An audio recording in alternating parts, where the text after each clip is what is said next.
So our next speaker is Kyle Pucci from All right. Hi, everybody. My name is Kyle, and today I'll be talking about new technologies to aid the development of printed electronics. Our company works across a broad range of different applications, but over the last 2 years, we've found that printed electronics is one of the hottest growing areas.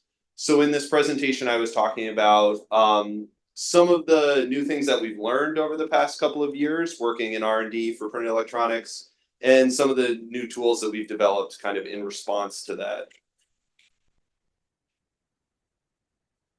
A little bit about our company first, in case you haven't heard of ImageXpert before. We make toys for people that develop inkjet, pretty much, all the way from lab to pre-production. We're located about an hour north of where we are right now in Nashua, New Hampshire. And then our team is spread out across Europe, India, and then the Far East as well.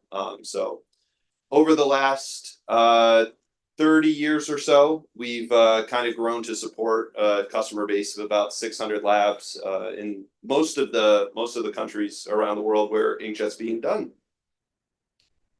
So these are the two toys that I referenced. On the left is what we call the JetXpert Drop Watcher. This is a tool for visualizing the drops in flight coming out of the inkjet printhead. And then on the right there is what we call the JetXpert Print Station, where it combines the drop watching with the ability to actually print a sample for these different applications.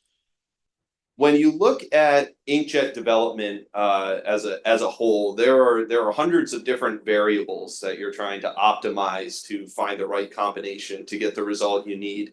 And to kind of break them down into category here, there's several variables related to the actual inkjet printhead that you choose. There's quite a few related to the formulation of the fluid itself. We also look at the interaction with the substrate, and then the kind of catch-all for everything else I'm calling the conditions. So the distance between the head and the substrate, the speed at which you're operating, the atmosphere around the system. And so when it comes to printed electronics, the tolerances are very, very tight in what you're producing. So you need to get a very, very good fine-tuned process that takes care of all these variables at once. So some of the things that we've learned, I've kind of broken down by category across these different things to help organize, and we'll just kind of tackle them one by one. So the first thing that's kind of unique to printed electronics, or at least it's a common theme within printed electronics, is that the drop sizes needed are often very, very small. And the printhead manufacturers are responding to this with producing new models of heads that are getting smaller and smaller drop sizes. There are many heads on the market now that are 5 picoliters or less.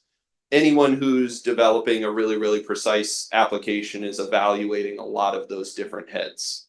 Something that also happened in response to this is the drop watching technology has kind of been lagging or struggling a little bit with getting enough magnification to view those smaller and smaller drop sizes. Getting enough light to illuminate such a small area is challenging. One of the new developments that has happened over the last year is a new lighting technology that we've introduced. So we're at Gen 3 now of our lighting within our system, which offers 4 times the brightness over Gen 1 and double the brightness over the past generation. So what that means is now we can zoom in farther and farther, see even the smallest drops that the heads have to offer, with a still enough brightness to be able to actually capture and measure those drops. Another kind of hot topic within inkjet right now is the ability to print higher viscosity materials than ever before. The print heads that, the common range for print heads was maybe 30 centipoise or lower. And there were a couple that pushed the limit up to maybe about 100 or so. But a company called Quantica